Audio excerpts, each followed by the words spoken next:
بسم الله الرحمن الرحيم السلام عليكم ورحمة الله وبركاته. I welcome you to another episode of our series Safara Al Keram, Tajweed, the art of reciting the Quran.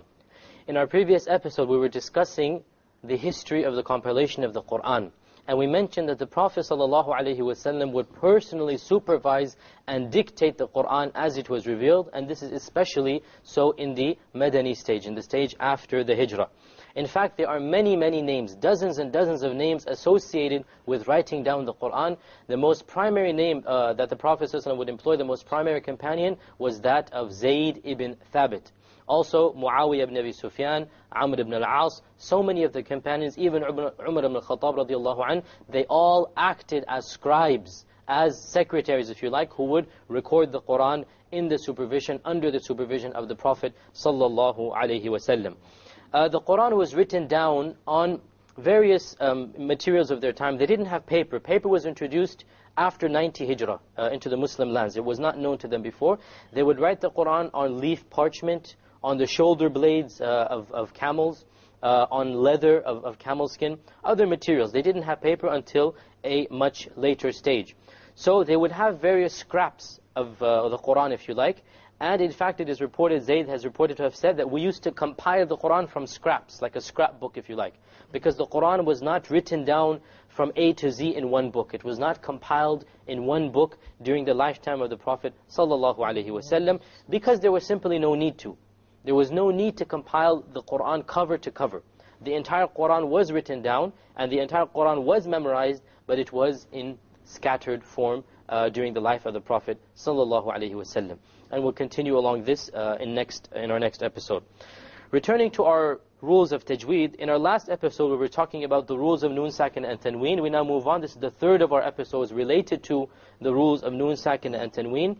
And we were discussing in our last episode the rules of idgham. We said how many types of idgham are there? There's idgham with ghunnah and idgham without ghunnah. And last episode we discussed the idgham without ghunnah. Well, in today's episode we'll discuss the idgham with ghunnah, and there are 4 letters that occur after the noon sakin or tanween which necessitate an idgham with ghunnah. And these are the letters of ya, noon, mim, and waw. Okay? If any of these 4 letters occurs after the noon sakin or tanween, well, we merge what is before it with what is after it, like we did last time. Yes. But the only difference is the ghunnah. What is the ghunnah sound again? The nasal sound. It comes from the nose. Okay? So when we have any of these 4 letters, ya, noon, mim, or waw, after any noon sakina or any tanween, then we are going to merge. What was the merging? Merging is you take what is before and what is after, and you drop the end sound directly. And you merge it, but the only difference with last episode is we actually have a ghunnah. Let's give some examples here. We have a man yabda'u. We have a noon sakina followed by a ya. And a ya is a letter of idgham with ghunnah. So we pronounce this as man yabda'u, man yabda'u, man. Notice there is no man. It's immediately the mim associates with the ya, and you drop the noon sound. But you have a ghunnah, and that's the nasal sound. Man. If you close your nose, you will not be able to. But you can't do it, because that is the ghunnah sound. Okay. Likewise, yawma idhin. There's a tanween here. Yatafarraqun. So the tanween followed by a ya. Yawma idhin yatafarraqun. Yawma idhin. You notice the dhi. There's a ghunnah. Okay, and there is no clear end sound. Likewise, the next example of min ni'mah and azimin nahnu. Both of them, there's a tanween followed by a noon. Okay, this is in a noon sakina, this is in a tanween.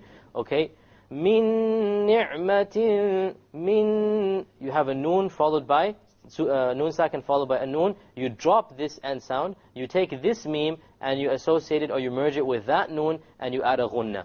Min ni'mah. Likewise over here we have azimin nahnu. We have a tanween followed by another noon. Azimin nahnu. Same thing occurs over here. An example with the meme. We have noon sakina followed by a meme. Once again, we drop the noon, we take the hamza, and we associate it with the meme, we merge it with the meme, and we add a ghunnah. أَفَإِن مِتَّ أَفَإِن مِتَّ. So we drop the noon and we put the hamza along with the meme, and that is our idgham with ghunna. Likewise over here we have a tanween followed by a meme. قَرِيبٌ مُجِيبٌ قَرِيبٌ مُجِيبٌ. We have a tanween followed by a meme. So we drop the end sound. We don't say قَرِيبٌ مُجِيد. We drop the end sound and we merge the tanween immediately onto the meme with a ghunna. And our final letter is that of the wow. We have min wali. Likewise, we drop the noon because the waw is of the letters of idgham with ghunna. Min wali. Min wali. Likewise, over here we have a tanween followed by a wa. Ankala wa jahima. Ankala wa jahima. You merge the tanween along with the waw and you move on. You don't pronounce the end sound and you have a ghunna. Here now it is important to point out that idgham only occurs in two words. There cannot be idgham in the same word, okay? You cannot have idgham in one word. Idgham must be that at the end of one word you have the noon sakin or tanween, and the beginning of the other word you have the letters of idgham. If it occurs in the same word, there is no idgham. Notice our examples here. The word dunya, this world. The noon is sakin followed by a ya, right? Do you make idgham? Duyya? No, you don't. Because it's in one word. So you don't have idgham in one word. Likewise, sinwan. No idgham. There's a noon sakin followed by a waw. Sinwan, sinwan. You pronounce the noon. In this case, the ruling would be idhar. You make it clear.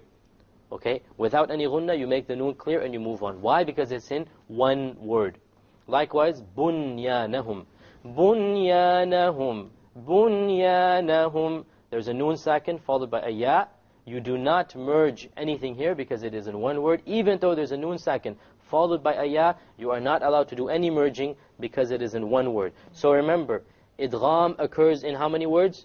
Two. It must be that the end of one word is a noon sakin or tanween, and the beginning of the second word is one of the letters of idgham.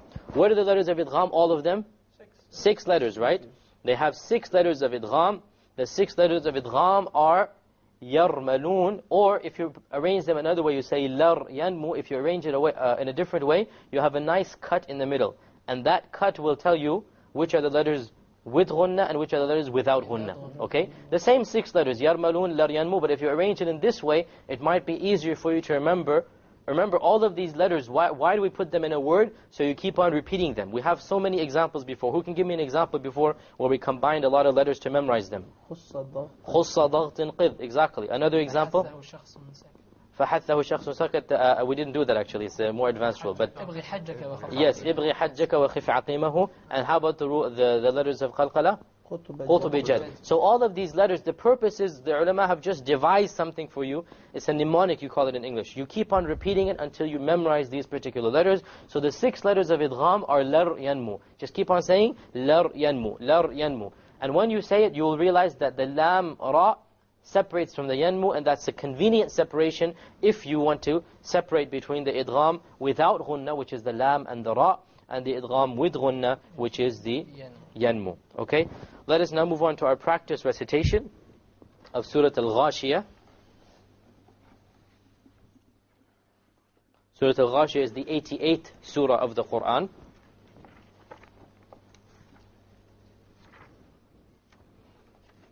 أعوذ بالله من الشيطان الرجيم.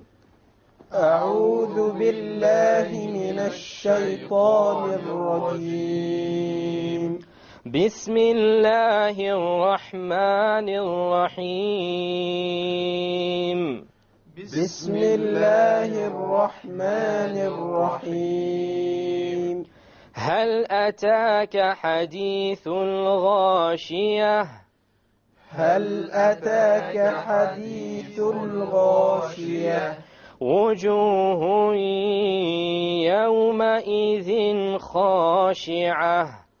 وجوه يومئذ خاشعة. Notice here we have the wujuh. We have a tanween on the ha, right? Followed by a ya. So what is the ruling? Idgham with ghunna, because the ya right up here we have with ghunna. Wujuhu, like that. How about yawma idhin? We have another tanween. What is that followed by? Clarity, because it's followed by a kha. And kha is of the letters of the throat, which will be a clear thing. Yawma idhin khashi'a. Amilatun nasibah. Okay, we have a tanween followed by a noon. Right? What do we do here now? Idgham with ghunna. Amilatun. That's an idgham with a ghunna. Okay? Nasiba. Here's an interesting point. We have an alif here. Okay? The alif. Will it be heavy or light? Light. Why? The noon is light. But how about the sad after it? It has a kasra. Okay, but the sad, is it related to the alif or not? No. Many people make a mistake and they say amilatun nasiba, because they think the sad will make it heavy. But when it comes to the alif, to make it light or heavy, nasiba or nasiba, you look at the letter before and you don't worry about the letter after when it comes to the alif. Tasla naran hamiyah.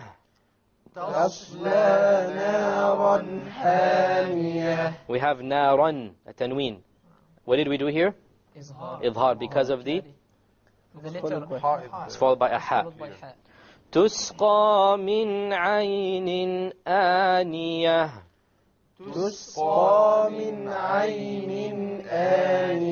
Okay, we have a tanween of a noon, aynin, and then we have a hamza, so once again it'll be idhar. Suppose we went on, we didn't stop here, and what would we say if we went on with aniyatin? How would we pronounce it then?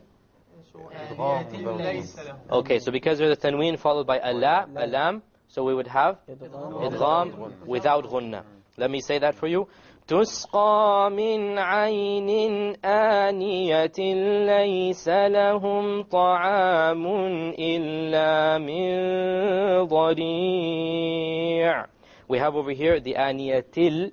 We dropped the noon sound, we emerged it without a ghunna. Then we have ta'amun, which is idhar because of the hamza after it, okay? So repeat after me. لَيْسَ لَهُمْ طَعَامٌ إِلَّا مِنْ ضَرِيعٍ. لَيْسَ لَهُمْ طَعَامٌ إِلَّا مِنْ ضَرِيعٍ. لا يسمن ولا يغني من جوع. لا يسمن ولا يغني من جوع. وجوه يومئذ ناعمة. وجوه يومئذ ناعمة. Okay, who can tell me what are the rulings here? Wujuhui, yes, go ahead. Idgham with ghunna, because there's a tanween followed by a ya. And then yawma idhin, again the same thing, we have a tanween followed by a noon. Yawma idhin na'ima. Suppose we went on, na'imatun li sa'yiha radiyah. Na'imatul. What will be the ruling here? Without ghunna. Okay, because there's a tanween followed by a la. So we have the merging, the idgham, but we have it without ghunna. في جنة عالية. في جنة عالية. Likewise we have جنة عالية. What would be here? Idhar. We look at the letter after it, always. Again, it's very simple, it's not that complicated. All you have to do is you look at the particular letter after the noon sakina, after the tanween, and then you see which letter follows it, and you pronounce the ruling according to that. With this, we come to the end of this episode. We have one more ruling for noon sakina tanween, which we'll take in our next episode. Until then, recite the Quran properly, وَرَتِّلْ الْقُرْآنَ تَرْتِيلًا, and we'll try to be in the company of Safara Al Keram, of the holy angels. I hope to see you next time. Wassalamu alaikum wa rahmatullahi wa barakatuhu.